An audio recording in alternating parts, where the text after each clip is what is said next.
Boa tarde. Eu sempre fico muito feliz quando me chamam para dar um estudo para vocês. Eu meio que me senti em casa, né, aí em Caruaru, porque eu já visito vocês há muitos anos. E Titia me chamou, né, para dar o estudo, e eu fiquei pensando no que falar. Porque a gente sempre vê estudos sobre fé, sobre oração, sobre esperança e muitas coisas sobre relacionamento com Deus, sobre passar tempo lendo a Bíblia. E depois eu pensei num tema. Recentemente eu li o Salmo 59 e tem dois versículos nele que me chamaram muita atenção. E o tema da, do estudo é Mas eu cantarei louvores. Então vamos abrir em Salmo 59, versículo 16 e 17. Mas eu cantarei louvores à tua força. De manhã louvarei a tua fidelidade, pois tu és o meu alto refúgio, abrigo seguro nos tempos difíceis. Ó minha força, canto louvores a ti. Tu és, ó Deus, o meu alto refúgio, o Deus que me ama.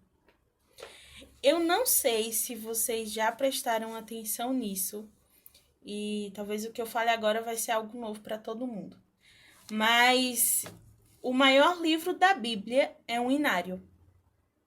Salmos, ele é uma junção de hinos cantados pelos hebreus, pelo o povo de Deus, né, no Antigo Testamento. A maioria deles foram escritos por Davi, mas tem outros que foram outros escritores que fizeram, né? E até Moisés tem salmo escrito por Moisés também aqui. E se a gente for ver no Antigo Testamento, principalmente, Deus dava uma importância para a música, né? Ele separou pessoas para isso quando ele dividiu a tarefa de cada tribo, né, no Antigo Testamento. Ele separou pessoas para cantarem para ele. E a gente vai ver também muitos exemplos durante as histórias do Antigo Testamento de pessoas que cantavam.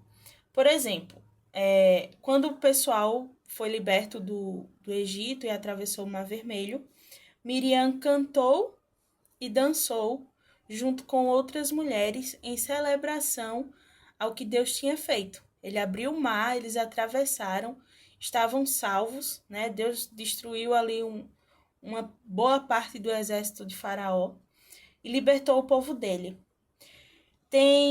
Essa parte está em Êxodo 15, versículo 20 e 21, se alguém quiser anotar para ver depois. Em 2 Crônicas, capítulo 20, a gente vai ver que o povo de Deus está sendo encurralado por um povo inimigo. E como é que Deus vence o outro povo? Com música. Eles separam um grupo de homens para ir cantando na frente do exército. Eu me arrepio só de falar. Para ir cantando na frente do exército. E enquanto isso acontecia, foi montada uma emboscada e o povo inimigo foi derrotado enquanto isso. Davi cantava para Saul se acalmar, né? Davi, a gente vai ver várias situações da vida dele. Ele ia lá, escrevia um salmo baseado naquilo.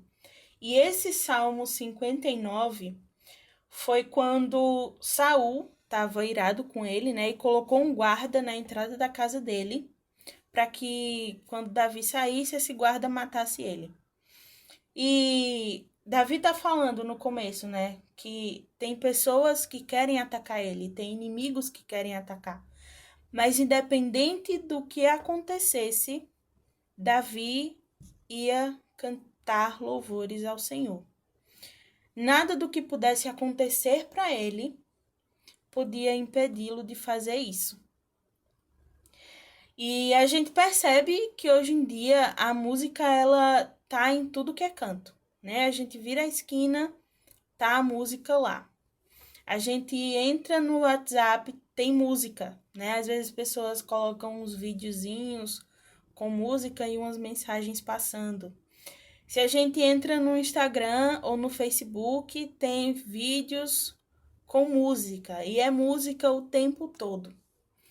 As pessoas usam aquilo, seja da forma certa ou errada, né? Que a gente sabe que tem muita música porcaria por aí. Usam isso para expressar o que tem no coração delas, independente. Pode ser uma coisa boa, pode ser saudade, pode ser alegria, tristeza, pode ser algo relacionado a sexo, que é o que a gente mais escuta hoje em dia na rua, né? Independente do que sentem, eles expressam por meio da música. Recentemente, de uma forma bem trágica, morreu uma cantora, né, a Marília Mendonça. E muita gente ficou muito triste porque ela, de certa forma, atingia as pessoas com as letras das músicas dela, que falava sobre relacionamentos trágicos, né, os relacionamentos que ela tinha.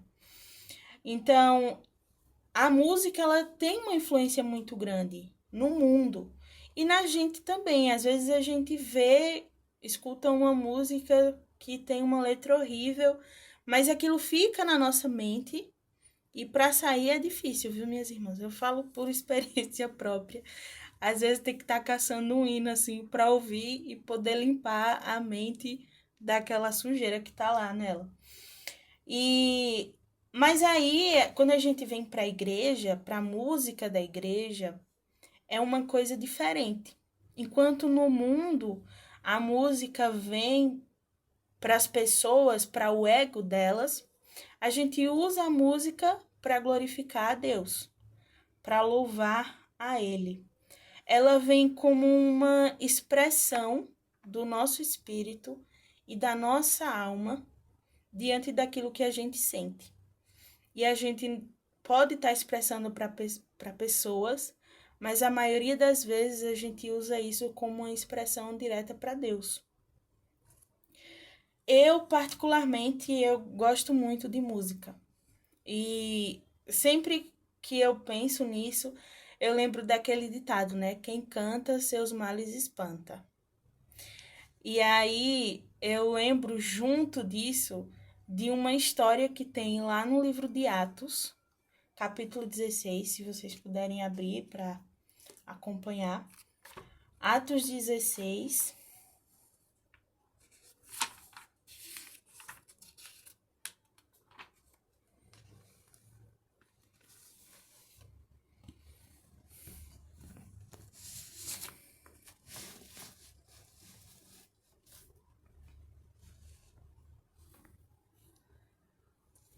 Atos, capítulo 16. A partir do versículo 22. No contexto aqui, Paulo estava em Filipos, né? Ele tinha acabado de batizar Lídia. Ela chamou ele para ficar lá na casa dele. E ele estava com Silas e foram para o lugar de oração e encontraram uma escrava, uma mocinha que era vidente. E os patrões dela estavam fazendo dinheiro com isso, né?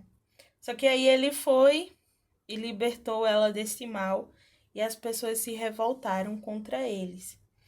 E aí no versículo 22 fala: a multidão ajuntou-se contra Paulo e Silas e os magistrados ordenaram que se lhe tirassem as roupas e fossem açoitados.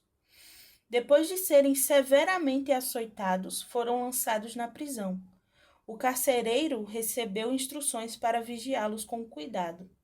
Tendo recebido tais ordens, ele os lançou no cárcere interior e lhes prendeu os pés no tronco. Por volta da meia-noite, Paulo e Silas estavam orando e cantando hinos a Deus. Os outros presos os ouviam. De repente, houve um terremoto tão violento que os alicerces da prisão foram abalados. Imediatamente, todas as portas se abriram e as correntes de todos se soltaram. Paulo e Silas, açoitados, feridos, nus, provavelmente estavam com fome, sofrendo muito. Eles podiam se queixar, podiam reclamar por estar passando por aquilo. Afinal de contas, foi por uma boa causa. Poderia se considerar injustiça, né? Mas eles só oraram e cantaram. É difícil pensar em cantar quando se está dessa forma. Mas aí, quem canta, seus males espantam. A gente não sabe se Paulo e Silas eram afinados, se eles eram os regentes de cântico da congregação deles. A gente não sabe se estavam cantando bonitinho ou se alguns presos mandaram eles calarem a boca porque não estavam aguentando o barulho, né? Mas eles continuaram cantando no meio da noite. O espírito deles estava repousado em Deus, de tal forma que eles encontraram paz, força, vigor para cantar. A gente nem sabe a letra que eles estavam cantando, podia ser um pedido de socorro ou podia ser um agradecimento a Deus, mas eles estavam cantando. A gente sabe o resto da história, né? Os presos estavam ouvindo aquilo, aconteceu o terremoto, todo mundo foi liberto, mas não fugiu. Talvez eles estavam cantando uma música evangelística e os presos reconheceram que estavam errados e deviam ficar ali mesmo. Não sabemos, mas Deus agiu naquele momento. Não quer dizer que diante de uma situação difícil a gente vai cantar e tudo vai estar resolvido. Mas eu acho que a música, no meio de tudo isso, ela pode acalmar, como ela acalmava Saul. Ela pode agradecer a Deus. Ela pode ser uma oração. Você pode fazer um devocional enquanto canta. Você pode estar meditando na palavra de Deus diante daquilo. Você pode estar pedindo socorro a Ele por alguma coisa. Ela pode ser uma ferramenta muito útil para a igreja. Ela pode ser evangelismo. A gente no AME tem as campanhas e os jovens sempre cantam. Eu acho que aí em Caruaru cantaram, né? E às vezes a gente faz isso na rua, quando as pessoas estão passando, a gente para, fica lá cantando e algumas pessoas param, assistem, perguntam de onde a gente é. Isso é uma forma de levar a palavra de Deus para as pessoas. Às vezes ninguém quer parar para ouvir um versículo que você vai ler, mas talvez uma música chame a atenção dela. Então, irmãs, eu queria motivá-las a cantar louvores ao Senhor. Não precisa ser super afinada, não precisa ter a voz da Whitney Houston, né? Não precisa ser a Mariah Carey para cantar super afinado. Basta ter um coração grato, um coração aberto ao Senhor, um coração disposto a expressar para Ele o que você sente em sua alma. A gente sabe que talvez não vai mudar uma situação de uma hora para outra, mas alguma coisa vai acontecer ali. Você pode estar super agitada, você canta um hino a Deus e seu coração vai repousar seguro. Eu gosto de falar nesse tema porque é uma coisa que às vezes é mais fácil para mim, né? É mais fácil sentar e cantar um hino, é uma forma mais fácil de me expressar do que apenas chegar e só falar. Eu gostaria de falar para vocês: apenas cantem louvores a Deus.